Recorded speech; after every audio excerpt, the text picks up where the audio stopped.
తాజాగా దేవినేని అవినాష్ మాట్లాడుతూ వాలంటీర్లను టెర్రరిస్ట్తో పోల్చడం దుర్మార్గమని టీడీపీ మీద జనసేన మీద కామెంట్ చేయడం జరిగింది. దేవినేని అవినాష్ గారు వాటి గుర్తుపెట్టుకోండి, మీకు ఓటమి తాలూకా భయం మీ కళ్ళ ముందు కనిపిస్తూ ఉన్నట్టుంది.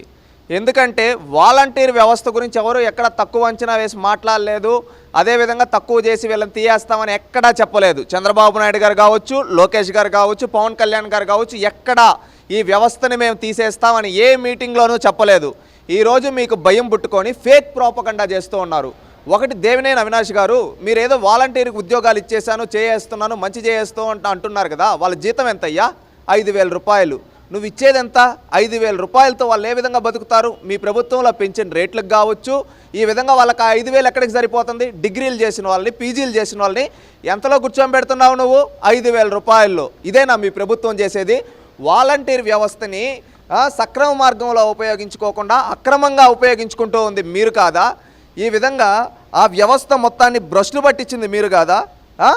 ఈరోజు జగన్మోహన్ రెడ్డి గారు ఒకసారి ఏమంటాడు, ఆ ఉద్యోగాలు అంటాడు, వాళ్ళ జీతం పెంచమన్నప్పుడు మీరు చేసేది సేవ, మీకు ఇచ్చేది గౌరవ వేతనం అంటాడు. మీ నాయకుడికే క్లారిటీ లేదు, అది గౌరవ వేతనమా లేకపోతే జీతమా అనేది. మీ నాయకుడిని వెళ్ళి నిలదీ దేవినేని అవినాష్. మళ్ళీ నువ్వు ఇంకొకటి అంటున్నావు, వాలంటీర్ ఉద్యోగాలు ఇచ్చామని. ఎంబీఏ చేసినోడికి, అదేవిధంగా ఎంసీఏ చేసినోడికి నువ్వు 5,000 ఉద్యోగం ఇచ్చేదా? వాడు చదువుకు తగ్గ ఉద్యోగాలు చూపించలేక, ఉపాధి అవకాశాలు సృష్టించలేక ఈరోజు వాళ్ళ బతుకుని 5,000కే పరిమితం చేసి వాళ్ళ జీవితాలను నాశనం చేస్తూ ఉన్నావు. ఇకనైనా మేలుకో దేవినేని అవినాష్. టీడీపీ అధికారంలోకి వస్తే వాలంటీర్ వ్యవస్థను నిర్వీర్యం చేస్తారని కూడా ఆయన కామెంట్ చేయడం జరిగింది. ఒకటి, తెలుగుదేశం పార్టీ అధికారంలోకి వచ్చిన వెంటనే వాలంటీర్ వ్యవస్థను ఇంకా పటిష్టం చేసి వాళ్ళ చదువుకు తగ్గ ఉపాధి చూపించి వాళ్ళని ఇంకా మంచి పొజిషన్లో వాళ్ళని మంచి పొజిషన్కి తీసుకొని వస్తారని చంద్రబాబు నాయుడు గారు చెప్పారు. ఈ 5,000 కాకుండా ఇంకా వాళ్ళకి జీతం పెంచి వాళ్ళని సమాజంలో ఒక గౌరవప్రదమైన దానికి వాళ్ళని వాడుకుంటామని చెప్పి క్లారిటీగా చెప్పడం జరిగింది. వాళ్ళకి గౌరవం కల్పిస్తాం, వాళ్ళ కుటుంబాలకి భద్రత కల్పిస్తామని చంద్రబాబు నాయుడు గారు చెప్పడం జరిగింది. ఈరోజు జగన్మోహన్ రెడ్డి ఈ వ్యవస్థని తన స్వార్థం కోసం వాడుకుంటూ ఉంటే చంద్రబాబు నాయుడు గారు ఏమన్నారో తెలుసా? మీరు నా స్వార్థం కోసం పనిచేయాల్సిన అవసరం లేదు, మిమ్మల్ని మంచిగా తయారు చేస్తాను, మీకు శిక్షణ ఇచ్చి మంచి ఉద్యోగాల్లో మిమ్మల్ని కల్పిస్తామని చెప్పి. అంటే ఇక్కడ చూడండి, విజన్ ఉండే నాయకుడు చేసేది, అదేవిధంగా ఒక అక్రమార్జునుడు చేసేది, ఇది వీళ్ళిద్దరికీ మధ్య ఉన్న తేడా. నియోజకవర్గంలో కుట్ర రాజకీయాలకు తెరలేపుతున్న స్థానిక టీడీపీ ఎమ్మెల్యే గద్దె రామ్మోహన్ అని కామెంట్ చేయడం జరిగింది. గద్దె రామ్మోహన్ గారి గురించి మాట్లాడే స్థాయిని ఇది కాదు దేవినేని అవినాష్.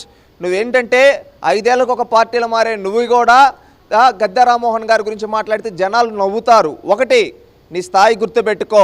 నువ్వు ఏ పార్టీలో ఉంటే ఆ పార్టీ ఓడిపోతాయి. నువ్వు ఒక పెద్ద ఐరన్ లెగ్, అది చూసుకో.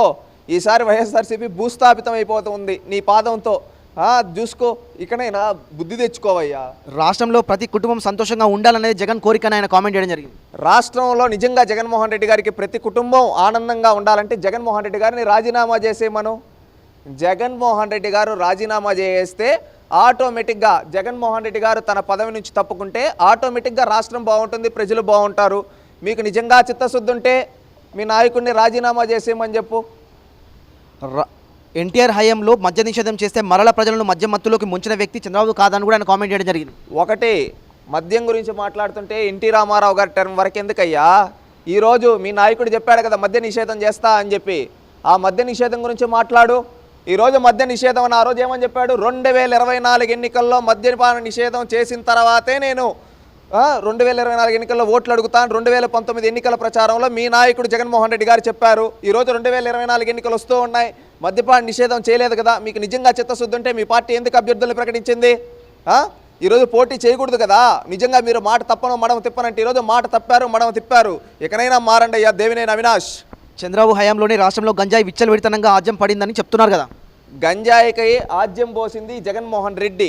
అది ఏ చిన్నపిల్లని అడిగినా చెప్తారు. చంద్రబాబు నాయుడు గారి హయాంలో అరకు ప్రాంతంలో అరకు కాఫీ పండించి దాన్ని ప్రపంచ ఖ్యాతి తీసుకొని వస్తే ఈ జగన్మోహన్ రెడ్డి గారి ప్రభుత్వంలో గంజాయి మాఫియా ఎవరెవరో ద్వారంపూడి చంద్రశేఖర్ రెడ్డి హస్తం, అదేవిధంగా అనంతబాబు హస్తం లేదా వీళ్ళ చేత గంజాయిని పండిస్తూ రాష్ట్రం మొత్తమే కాకుండా దేశం మొత్తం సప్లై చేస్తూ ఈరోజు దేశంలో ఎక్కడ గంజాయి దొరికినా దానికి మూల కారణం ఎక్కడుందంటే ఆంధ్రప్రదేశ్ రాష్ట్రం. ఛత్తీస్గఢ్లో దొరికినా, ఢిల్లీలో దొరికినా, కలకత్తాలో దొరికినా, ముంబైలో దొరికినా ఎక్కడి నుంచి గంజాయి వస్తుందని వాళ్ళు ఎంక్వైరీ చేస్తే ఆంధ్రప్రదేశ్ నుంచి అని.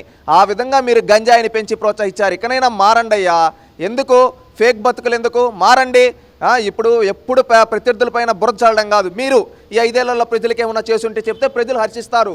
పలానా దేవినేని అవినాష్ ఈ ఇన్ఛార్జిగా ఇచ్చేశాడు, అదేవిధంగా పలానా వ్యక్తి ముఖ్యమంత్రిగా ఇచ్చేశాడని చెప్పుకుంటారు, లేకపోతే చరిత్రహీనులుగా మిగిలిపోతారు. గుర్తుపెట్టుకోండి.